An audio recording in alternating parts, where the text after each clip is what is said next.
people think that taking a pill or this drug is everything that they need in order to have fun and escape from responsibilities and for reality. But the truth, this is lie because once the effect of this drug passes in the system of these people, they will feel worse. Ladies and gentlemen, today I would like to share the consequences of using MDMA or ecstasy. Before to continue my presentation, I would like to talk a little bit about what is MDMA. This drug is a combination of chemicals. I will discuss only one chemical, that is the ethylenediamine. This chemical makes people hallucinate with effect pleasure. According to the National Drug Intelligence Center Ecstasy Fast Facts, this drug was developed in Germany in the 20th century as an appetite suppressant. But today, consumers, this drug has, for its hallucinate pleasures, effects. Okay, ladies and gentlemen, now we know what are the chemicals that this drug contains, and also we know the origin of this drug as well. Now I'm gonna move to my thesis, that is the consequences of using MDMA. I'll give you a little example about what is MDMA to understand what I want to talk about. According to the National Drug Abuse Drug Facts, this is my fifth point, MDMA exerts its primary effect in the brain on neurons that use the chemical or neurotransmitter. The serotonin communicate with one neuron to another. The serotonin is found in human beings, in the intestinal tract, and in the nervous system as well. The serotonin plays an important role to regulate mood, aggression, sexual activity, sleep, appetite, and sensitivity to pain. This is the reason that people who consume this drug suffer disorder because the serotonin is in charge to make function in our system, like I mentioned it above. This report was provided by National Institute of Drug Abuse, NIDA. This research was made on monkeys brain.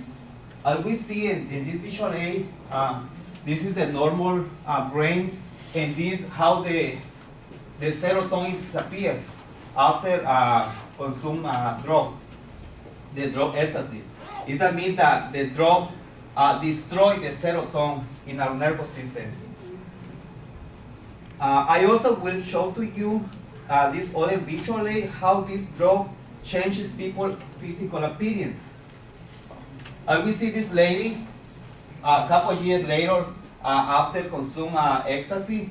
The physical appearance is totally different. Another picture that you see their eyes, their face, their mouth, everything changed. But this happened because this drug destroy the serotonin.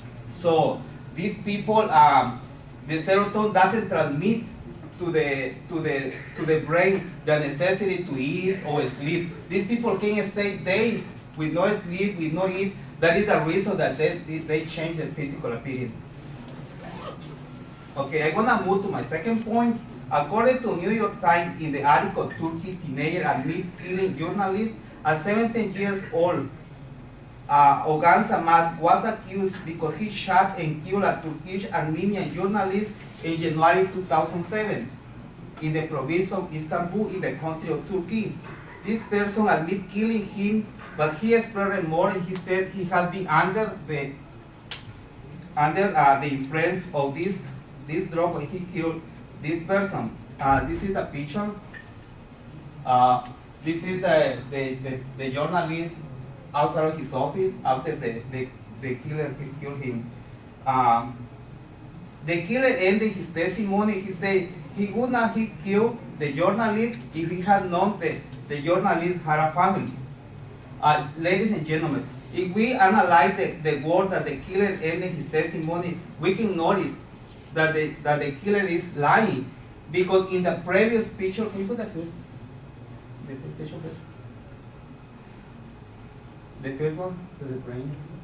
Oh, as we see in this picture, the ecstasy destroys the serotonin in the brains of the user of ecstasy. So, but the killer said he would not have killed the journalist if he had known the journalist had a family. This is life, because people who use this drug, they don't have serotonin in their system, in the brain, so they can kill someone. They don't feel pain, or they don't care if they have family or not. So they can kill anyone.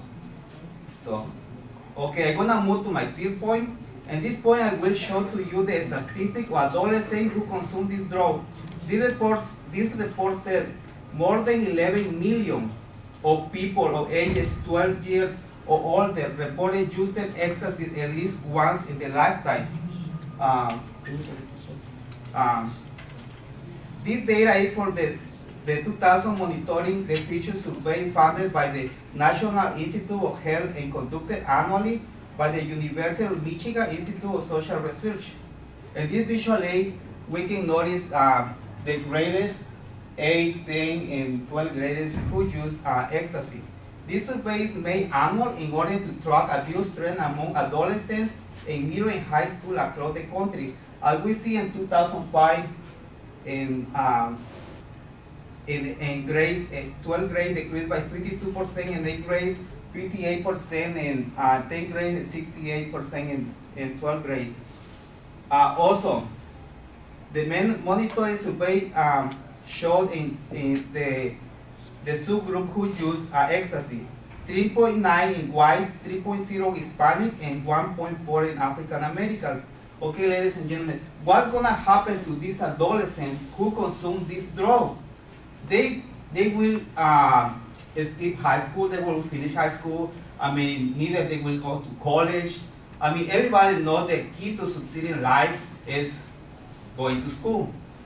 So these teenagers who do not continue school, they will become murderers, like the killer who killed the journalist. So I would like to end my speech by advising to everyone to do not use the drug, because the consequences could be devastating in your life. Thank you. That was my presentation.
All right, Axel, the attention device was a little bit awkward, but you made a good transition to the topic, and you've got a very clear statement of your goal.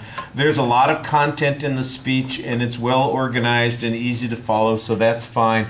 I do think that you're doing something that I think it's one of those things that people sometimes do because they're trying to be careful and make sure they get everything right, and sometimes it might be because you're not a native speaker of English that you think you're supposed to, but you're drawing attention to some of the elements of the speech that you're doing. You know, it's like, now I'm finishing my first point and I'm going to my second point, which is, you do want to have a transition phrase there, but then you're saying, now let's look at this visual aid.